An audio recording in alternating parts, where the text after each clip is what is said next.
Hey guys, welcome back to the show. Now, this movie was suggested in the live chat during the premiere of my last video, and this is a really weird movie. It's kind of like a combination of Close Encounters, The Omen, Carrie, and The Birds.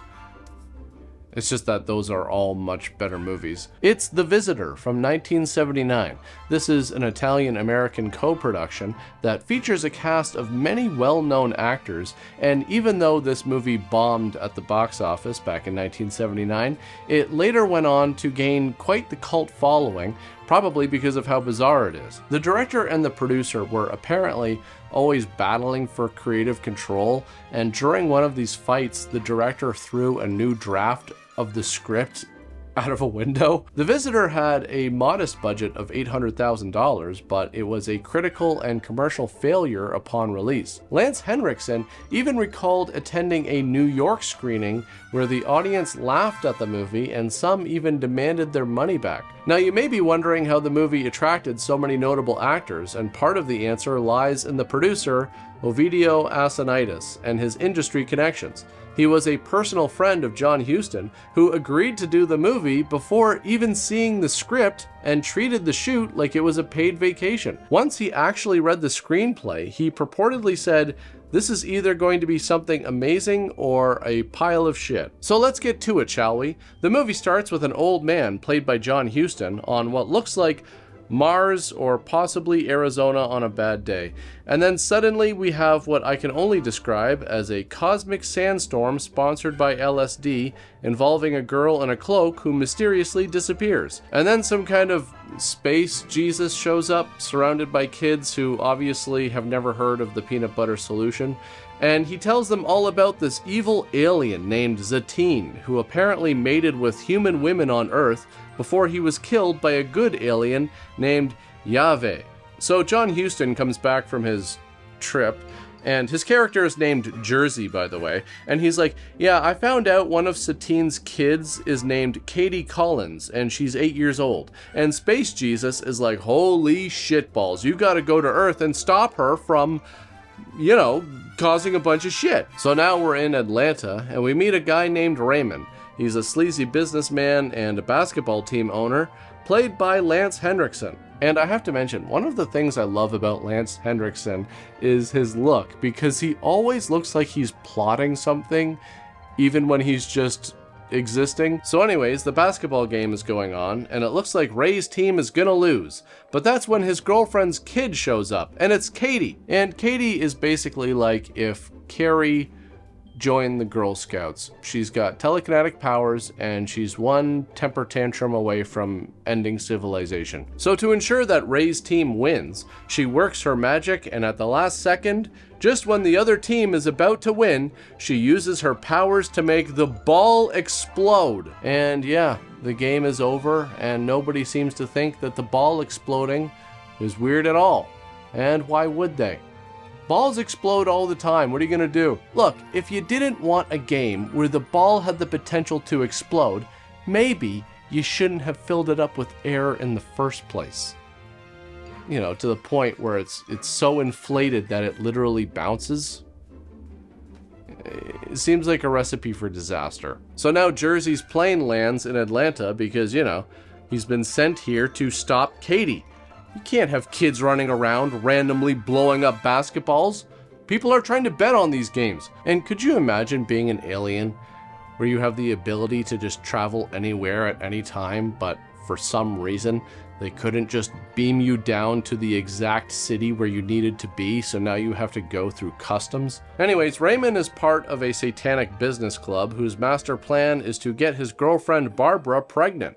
And they're like, "Come on, Ray, we've given you all the money in the world. You've got to get Barbara to have a son. She's carrying the genes of an ancient evil alien. We can't let that go to waste. Figure it out." Okay, there's a scene in this movie where it's Katie's birthday, and this is wild. She opens one of the gifts, and what's inside? A gun. Look, birthday parties can be tough. I mean, what do you get the homicidal psychic who has everything?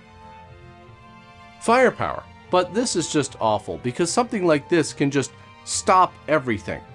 And what if you went to this party without eating because you were expecting to have a bunch of cake and snacks, but then if something like this happens before that, you're going to be going hungry for a while. Because, you know, the cops are going to show up and they're going to tape the whole thing off as a crime scene, and good luck getting some cake after that. And trust me, you don't want to pick up the eating evidence charge. It's very embarrassing to explain. Katie doesn't seem too fussed about the whole thing, though. No one does, really. In fact, when Glenn Ford eventually shows up as the detective, it's almost as if he's the only sane person in the movie. And you can't help but feel bad for the guy. He doesn't get any good answers when he questions the people that were at the party. Katie's aunt, who gave her the gift, said that it was a decorative bird in that box, not a gun. And then when he tries to talk to Katie, it gets even worse. And the police department isn't that much help either. The lab report comes back on the gun, and apparently, it's totally untraceable. Even the shell casings are anomalous. Figure that out. We need a magician on this case. Okay, hang on a sec. You want a magician on the case? Like, Jake, what are you talking about? Do you want a David Blaine street magic type of magician? Or more of a traditional style, David Copperfield type? Like, these are two very different styles of magic, Jake. You're gonna have to be specific. Did you not know that? I want to know how that gun got in that box, and I want to know who put it there. Well, Jake, a magician isn't gonna be able to figure that out. What you need is a psychic. You're conflating two totally different professions. And I have to say, as an amateur magician myself, I'm a little offended by it. Yeah, kind of hurt. But it's okay, you know, you didn't know. I'm sure your knowledge of astrology and magic and the world of illusion is pretty pedestrian, which is fine. But just so you know, for the future, magicians and psychics, two different things. So, yeah. So now, you know, moving forward, you can be better. Okay, so Barbara is paralyzed, by the way, because of the whole, you know, gunshot to the back. And she's really not that upset with Katie because, you know, accidents happen. Birthday parties are unpredictable. Plus, the staircase now has this sweet wheelchair lift. One night, Ray and Barbara are going out to some kind of company dinner and dance thing. And Jerzy shows up like, hey, I'm the babysitter. And he tells Katie, like, yeah, hey, I know you've got an ancient evil alien inside of you, and soon enough, you're gonna come with me and my army of bald aliens, because we're the good guys. Meanwhile, at the company dinner, Ray is like, hey, everybody, I'm gonna marry Barbara. And this is her reaction to that. It kind of says it all, doesn't it? This is the face of someone who's thinking, this is the first I'm hearing of this. I mean, yeah, you got a lot of money, but your basketball team kind of sucks. Even the balls are failing. I don't think I can commit to a life of watching that. I just want to point out, however, that I could commit to watching a basketball league where the balls have the potential of exploding every game. I think that would be insanely entertaining. It would basically become a game of hot potato, wherein the potato isn't just hot, it's going to explode at some point. Think of how fast-paced and intense that would be. Anyways, at one point, the satanic businessmen get fed up with Ray, and they're like, dude, you're hopeless. You're not gonna get Barbara pregnant. You got no Rizz. You're out. We'll do it ourselves. So the cult decides to impregnate Barbara against her will, because apparently this movie didn't have enough trauma yet. Barbara doesn't really know what happened to her, so Jerzy is like, oh man, I guess I gotta go tell her what's going on. This is the part of my job that I hate the most. Having to tell people that they're pregnant with a demon alien baby. They never take it well. So he just shows up at Barbara's house and he's like, okay, so the bad news is that you're pregnant with a baby conceived out of hatred for this world. But the good news is that you look great. Of course, Barbara starts freaking out, but she can't really pace around, so she starts rolling around in a panic. Finally, she decides to go see her ex-husband, who's a doctor, and she's like, hey, Sam Peckinpah, I know you're only in this movie for like one scene, but I need an abortion because my babysitter told me that a bunch of evil people put a baby in me. And he's like, yeah, okay, fine. All right, so Shelley Winters is in the movie as the housekeeper, and she's pretty great because she just does not put up with any of Katie's shit. At one point, she tries smacking the evil out of her as if she's just used to disciplining the Antichrist with a wooden spoon. And then she just says to her face, like, hey, I know what you are. You're a monster and you suck. So Katie runs off to go find her mother, and I don't know what happens. She somehow just ends up at this old building with Jerzy inside, and so begins this game of cat and mouse. Jerzy eventually hides from Katie in a hot dog stand, so she uses her mind powers to drop an entire fire escape onto it, but Jerzy survives. But the same can't be said for the man inside, operating the hot dog stand. We never really get proof of life as far as he's concerned, so that's pretty tragic. I mean, I guess we'll never know this guy's story. Maybe he saved up his whole life to start that hot dog stand. Maybe he's always wanted the best hot dog stand in town. You know, he tastes every hot dog before it goes out to ensure that it's cooked perfectly.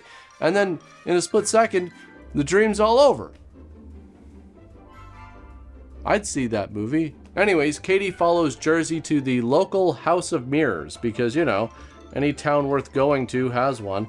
And she just starts smashing all the mirrors because, as we've established, she's a huge jerk who doesn't really care about anyone. And then, I'll be honest with you, I'm really not sure what happens. She's just suddenly back in the house terrorizing her mother and pushing her into a fish tank. And I mean, Katie, shooting your mother in the back was one thing, but now you're creating a huge mess, and I guess we're just gonna add murdering fish onto the list? Like, when does it all end, Katie? Anyways, Katie turns into some kind of alien beast, and I mean, damn, Barbara, I know you probably thought parenting was gonna be hard, but not this hard.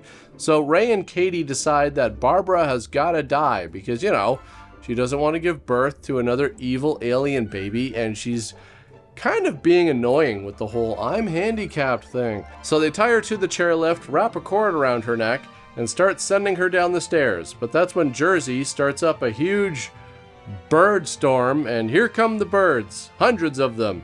It's like Home Alone 2, just without, you know, the homelessness. Ray tries to escape, but he's no match for the power of light and feathers. And I think this is the only movie I've covered where death by pigeon swarm counts as a happy ending. Also, birds are used in this movie by both the good aliens and Satine. And I just think it's an interesting choice of weapon because there's bound to be feathers and crap all over the place after. Like, I'm sure there are cleaner options out there. So Jerzy takes Katie up to space heaven, where her head is now shaved, so she's been purified. And I could have sworn I read about this somewhere. If you get attacked by enough pigeons, you're cured of evil. You might contract some kind of disease, but the evil's all gone. Now, The Visitor is a very odd film. At times, it's kind of hard to know exactly what's going on, and this is because the producer embraced the approach of throwing every idea into the mix to try and capitalize on various horror and sci-fi tropes from the 70s. According to one of the writers, the director would come up with bizarre ideas for scenes at the spur of the moment, which was very confusing for the cast and crew. Lance Henriksen said that due to the roughly translated script, he and the other actors didn't know what they were doing half the time. So when you put all of this stuff together, it's really no wonder why the movie turned out so bizarre and oddly structured. The score for this movie is also really weird as well. In my opinion, it doesn't really fit the tone, so in the end, it almost feels like the movie is trying to be different things at the same time.